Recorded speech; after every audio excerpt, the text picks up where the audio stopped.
Hello, and welcome to episode 25 of The Spectrum.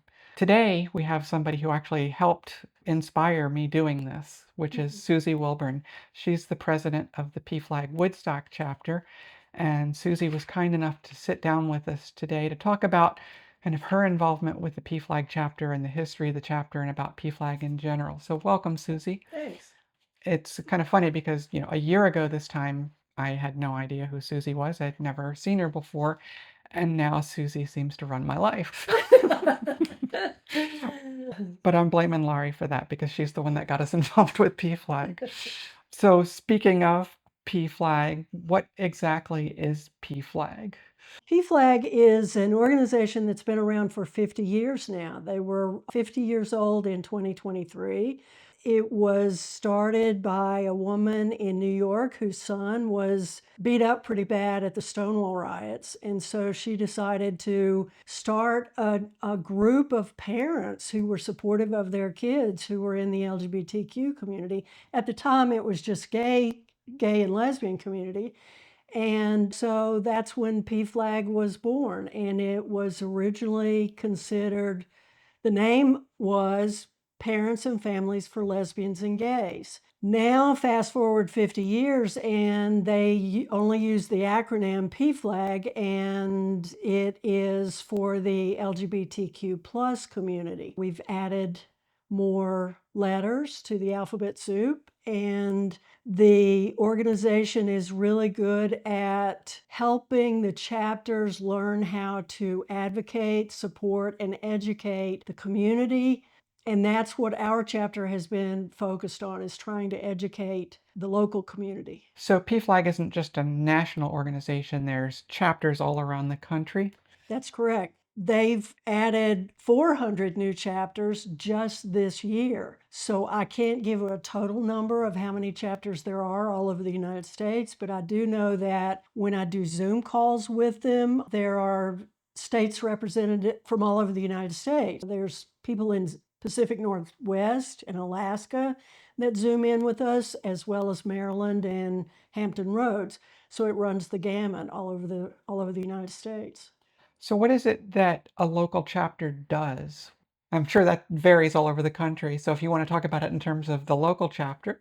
Well, our local chapter, it took us a little while before we got the courage up to do support meetings. And the support meetings are held once a month, the first Sunday of every month, in a local location, which we keep kind of private for safety reasons.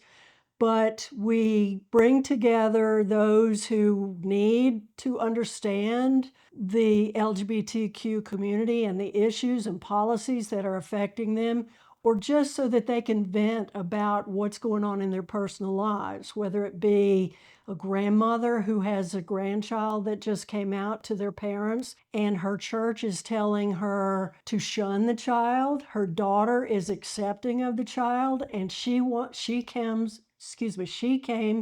to a PFLAG support meeting to find out more about what this child is experiencing so that she can also love the child and accept and support the child. That's been a big part of our support meetings. Grandparents it's a generation out. In other words, the uncles and aunts are the ones who are pushing back, and the grandmothers are the ones who are becoming accepting and loving.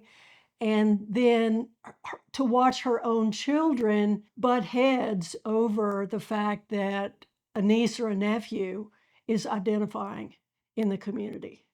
We have these monthly support meetings. That's a big part of what the chapter does. And that's obviously not just for the LGBT plus community, but for the people that support that community from Correct. based on what Yes. you've said. What other sorts of things that we do? Is there a social aspect to the chapter? Sure, there are. We have already done 3 game days that we've hosted where we provide snacks and drinks and board games and Dungeons and Dragons, and it goes for like 6 hours. And it's been very well attended. The folks that come seem to totally enjoy the fact that they can socialize with people that think like them or want to play like them and play with them with the games. And it's a whole day where they don't have to feel the stress of the politics that's going on around us.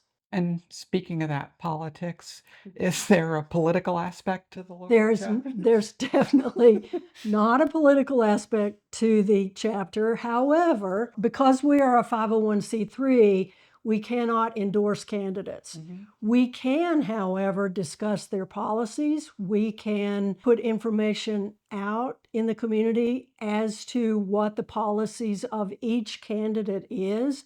We just cannot endorse either of those candidates. So it's really more of an educational aspect than an overtly political one. Correct. Okay. When did the Woodstock chapter form? Obviously before Laurie and I showed up on the scene. Sure, you guys came to us lovingly in September of last year, but we have been a chapter since 2022. It took us a little while to get our chapter through PFLAG National. The young man that was working with us at the national organization wasn't really helping us along. So our process took about 6 weeks when it should have only taken about 2. That was in May of 2022, and we held our first PFLAG potluck, Pride potluck, that June. So at the end of May of 2022, we got our chapter paperwork, and then 2 weeks later, we were having a Pride potluck. So that was pretty fun. So you kind of hit the ground running. So Yeah. obviously you weren't alone in this because you're talking about we, so there were other people involved. But in terms of your own aspect, and we can come back to the other people in a minute, but what is it that motivated you to help start this chapter? Well, I have a college friend whose daughter is gay, and in 2014, I went to visit her for the weekend. She lives in Blacksburg, Virginia, and she was tabling for her local PFLAG chapter at this big event that was in downtown Blacksburg. So that was where I got introduced to PFLAG. I didn't know anything about it until then. And at that time, I still didn't know. I knew what their purpose was. I knew what their goals were and their mission was, but it wasn't really on my radar. Fast forward to 2019, 2020, maybe 2021, and my ex-husband was the librarian at a local elementary school.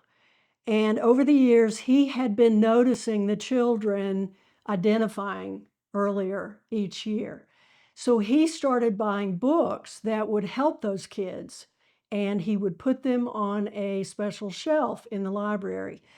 When the school year started, he would observe and notice which classrooms they were in, and then he would approach their teacher and say, hey, I've got these books in my library. They're on this special shelving unit. And if you happen to have a conversation with such and such child that you need to discuss these topics, we have books that you can check out and use for that purpose. And so along about that time, a woman named Brandy Rutz was looking to be a candidate for our local school board. She had become involved with Moms for Liberty.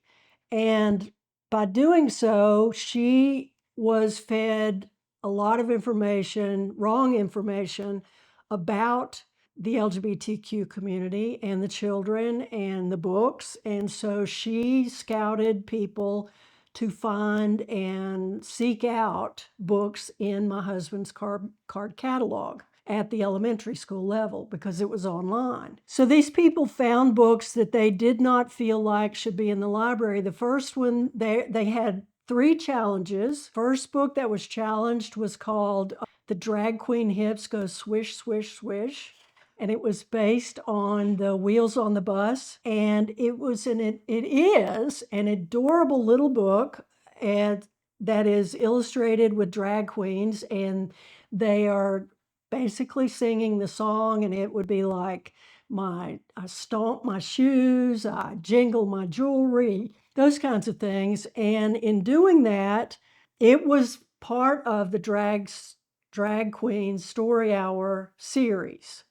So someone found that in the library and decided to challenge it. Prior to that, though, a little kindergartner girl checked it out, and the parent sent an email to my ex-husband and said, "This book is inappropriate. I'm sending it back because I don't think my daughter needs to read this book."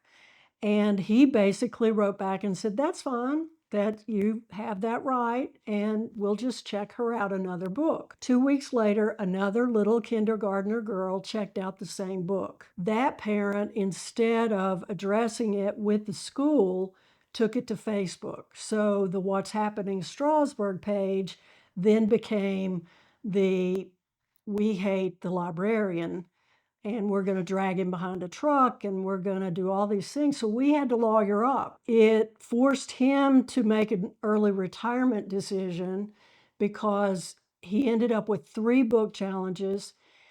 The third one, the night before that challenge, there was a school board meeting on a Thursday night. The book challenge was going to be on Friday at 1. At that school board meeting on Thursday night, a local trans woman went to that school board meeting, and she testified to that school board that had that book been in her school when she was in the elementary school ages, that she wouldn't have tried to commit suicide. She wouldn't have had massive depressive incidents.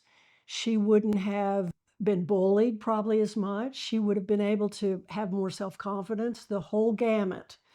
And they listened to her. They commended her for coming forward, the school board at the time. So I had to get up at midnight to walk our little pup, and I got online and looked at the video that had been posted from the school board, and I saw Amy testify before the school board.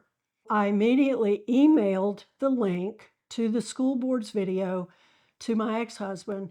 He got up at 5 o'clock in the morning and emailed to his entire faculty at the elementary school and said, "I'm probably going to lose my job over this, but this is why we have these books in the library. Watch this woman's testimony and watch how this woman understands the need for these books." That book ended up getting to stay in the library. That's a pretty powerful story that, someone who said, "If these things had been available to me, my life could have Absolutely. been much less difficult than it turned out to Sure. be." That was the catalyst for you trying to form a PFLAG chapter? It was. It made me remember visiting my college friend. And so that same week, there's a Facebook page that I follow called Pantsuit Nation. And I think it was named after Hillary Clinton's pantsuits or Yeah, something. it I'm came not out during the 2016 campaign. sure. And a local trans man put his testimony or his coming out story on that page. And I read it, and he's from Shenandoah County. So I reached out to him and said, "Are you aware that we have book challenges now happening right this very moment in Shenandoah County at the local level that could make a difference in people's lives, whether or not those books get to stay on the shelf or whether or not they get pulled?" So he and I met privately, and then we put together a meeting at my house, and about 10 people showed up who were interested in launching a PFLAG chapter. It was hard because there were people that were super afraid of what that entailed and what they were setting themselves up for, but I didn't care. I knew that we needed to stand up for those in the community who are vulnerable and who are being bullied or not being able to be who they rightfully are. Over the course of time, that individual hung out with me, and became part of the whole process of becoming a chapter, and we kept bringing people along with us along the way. We've now kind of rotated in people in and out so that we have some of the original people, and me being probably the primary one. But at the time, we had a minister who was willing to deal with the religious aspects of it. We had a nurse practitioner who had done work with folks in Asheville, North Carolina, who were in the process of transitioning. So she worked at a clinic there. She was helping us. Those people are not involved now, but we've managed to bring along other people and build the chapter in such a way that we now have people in place who are strong advocates for the community. We're here in Shenandoah County, which is a relatively rural, low population county. How much community is there here? I mean, some people think that gay people or trans people don't exist in rural communities, but that's obviously not true because we see people showing up at events. In terms of what you see, and obviously you can't compare it to places where you haven't lived, but just in terms of what you see here, how much of a community do you see in Shenandoah County? Is it just a small pocket of people, or is it much larger than you expected? I think it's I think it's hard to know exactly how many people Sure. that there are in Shenandoah County. I do know that when we do events, we find that we certainly have more allies than non-allies. And that's refreshing because it makes you recognize that the work is important and we need to figure out ways to bring more people within our circle to advocate for the safety of this community. Myself, having moved here from Northern Virginia, I wasn't expecting much in the way of community, and so I've been really surprised at how much there is, which is great to see. I mean, there was when Laurie and I moved here, we were asked if we were afraid for moving out to a rural location, and we both said no, and we haven't had any issues, but it's been a surprise,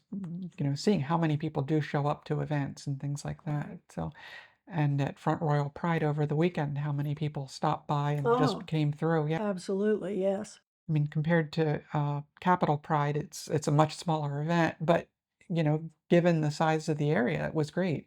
It was great, and they have doubled what they put on last year, and that county has been battling a library book banning issue around the same amount of time that we have.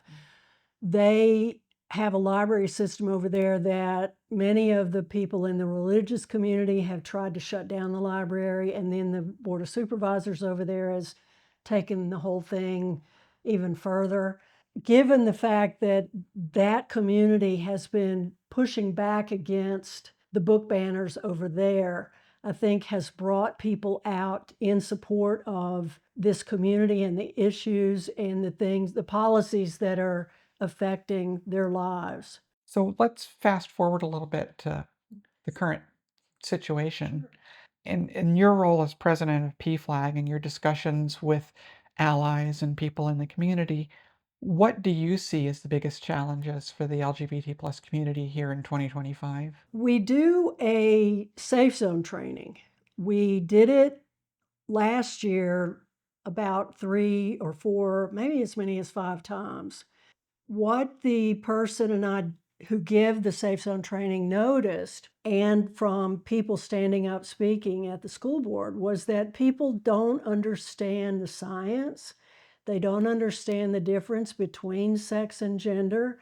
And so we felt like, and still feel like, that we need to beef up that program so that we can take it to different organizations in the community and help them have that aha moment of, oh, this makes sense now. These two things are totally separate, and one is cultural and the other is biological. So we think that education is the key. And so, based on that, I mean, it's obvious that at the national level and at the state level, transgender people have been targeted Sure. disproportionately compared to other communities. Have you encountered a lot of fear among the community? I wouldn't say fear as much as anger, and I know that anger is based with fear, so those two things do go hand in hand. Most of the folks in the LGBTQ community that I've encountered have been very brave souls, and they have always said, "I'm not going away. I've been here forever and I'm not going anywhere. And I think that that's, again, part of our safe zone training. We're trying to show that this has been around forever. This is not a new thing, even though people think it is. I know I hear a lot of people that say, well, why is all of a sudden there are so many transgender individuals? Well, they've been here all along. They just have been afraid to show themselves. And I truly believe that because parents are becoming more and more supportive of their own children, that we have more supportive aspects of it than we do the opposite. And so I think the caring that parents have, that's not to say that there aren't parents who have not been accepting and have not made their kids' life total hell until they could get out from under the roof. But I do think that overall that parents have become more and more accepting of their children. And so therefore we're seeing it come out in the medical communities are backing the research and the science behind it all. And so it's not something new. And I think, again, back to the education part, if we can get people to understand this isn't something new, this is something that we need to support and not treat it as a mental illness, which is how a lot of people see it. So let's you mentioned the safe zone training. Let's take a moment to talk about that. If there was an organization here in Shenandoah County that was interested in doing that, Sure. what would they do? Would they contact you? Contact the chapter? They would contact the chapter and we would talk to them a little bit first about what Safe Zone is and why people need safe places. We all need places where we feel comfortable, where we don't feel like we're threatened.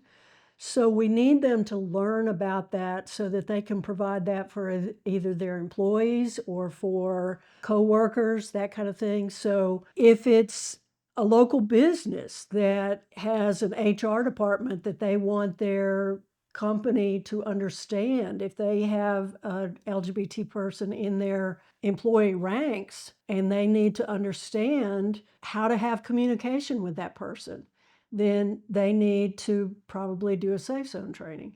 When we moved here in 1995, I was moved here through a headhunter to work at the printing plant in Strasburg. And there was a transgender person that worked in the bindery. And the meanness and the bullying and all the things that took place there, our company could have used a safe zone training. I know that OSHA does trainings where they go in and you have to understand things, company-wide safety policies.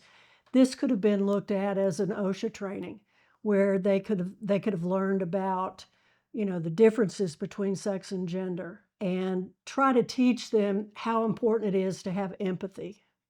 That sounds like a good thing.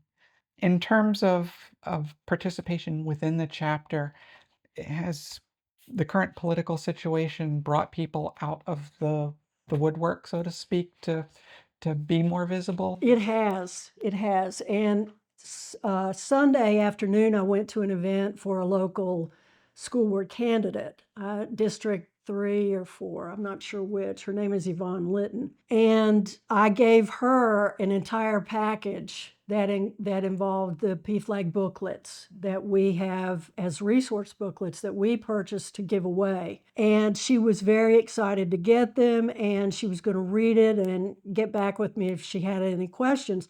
But there was another woman there, and I'm very suspicious of everyone, and There's a lot of that going around these days. exactly. And so you meet someone and you just don't know what they're going to say and how you're going to have to respond or should you respond, those kinds of things. And this woman was talking about using nicknames or names for kids in the classroom. She was a retired teacher.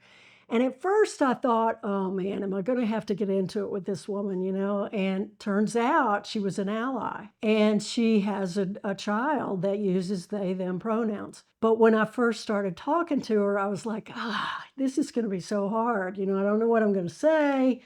But then she wouldn't shut up about it. I mean, she was such a good advocate that she said, I'm going to go home and write a check for you guys because I'm grateful that you're here and are in the community. So I think people are spread too thin right now, just like she was trying to give money wherever she could. So she ran down a list of like Doctors Without Borders and, the folks in Gaza and all of the things that we're watching happening, that there's just so much. And she said, I've been wanting to send a check and to contact you guys and maybe come to a support meeting, but I just haven't had time. Well, that's terrific to hear that the situation with the attacks on especially the trans community has actually brought people out Right, to support it. right. That covers pretty much all the questions that I had for you, but is there something that you think that's important that we haven't talked about? I would like to encourage people to reach out to us for the safe zone trainings and to possibly attend a support meeting. If we haven't done anything in the 3 years that we've been a chapter, I'm most proud of the fact that we have those monthly support meetings. We did notice that the chairs filled up after the election, that there's 12 chairs in the room, and just about every month, every one of those 12 chairs has somebody sitting in it. What you see and hear in that room, it's like Vegas. You're not supposed to talk about it, but I will tell you that I have learned an enormous amount from sitting amongst those folks. I've learned things that they've had to go through. I've learned the fear that they have felt simply because when we would then do an event and I would have to go to the local sheriff department or to organizations and let them know about the event, I felt the fear for the people that were sitting in the room with me. So I know it's just a small percentage of the fear that these folks have to live with, but if you can attend a support meeting to where you can sit and hear their stories, hear their backgrounds, understand where they're coming from, it makes a huge difference in how to go about understanding, maybe even looking at it as to how you could help. If somebody was interested in getting involved with the chapter, coming to a support group meeting or something like that, where should they look? We have a website, it's pflagwoodstockva.org, but we also have a public Facebook page, PFLAG Woodstock, Virginia, and they can email me or the chapter itself. Our email is pflagwoodstockva@gmail.com. And if somebody's not from the local area, how do they find the national organization and maybe find what's in their area? Sure. The national organization is pflag.org, and there is a plethora of information on there that even the folks in my chapter could benefit to just spend a day reading their website because it's full of really good information. Also, there are resource booklets that we order from PFLAG National, and we purchase them for like $1.50 a piece with the sole purpose of giving them away. Okay. As a matter of fact, at the Front Royal Pride on Saturday, there was a mother that came in late in the afternoon and she was trying to understand her child. And she took several of the books. I made sure that she had plenty of information that she could go home and read. Her child was identifying and she wasn't truly believing her child, but at the same time, she was trying to be supportive. So I handed her everything I could give her, and I think it's going to help her to come to some terms with how to help that child go through the process of understanding what they're dealing with. Well, thank you so much, Susie, Sure. for taking the time to sit down with us today, and we'll see you at the next event. Okay. Take care, everyone, and we'll see you next time.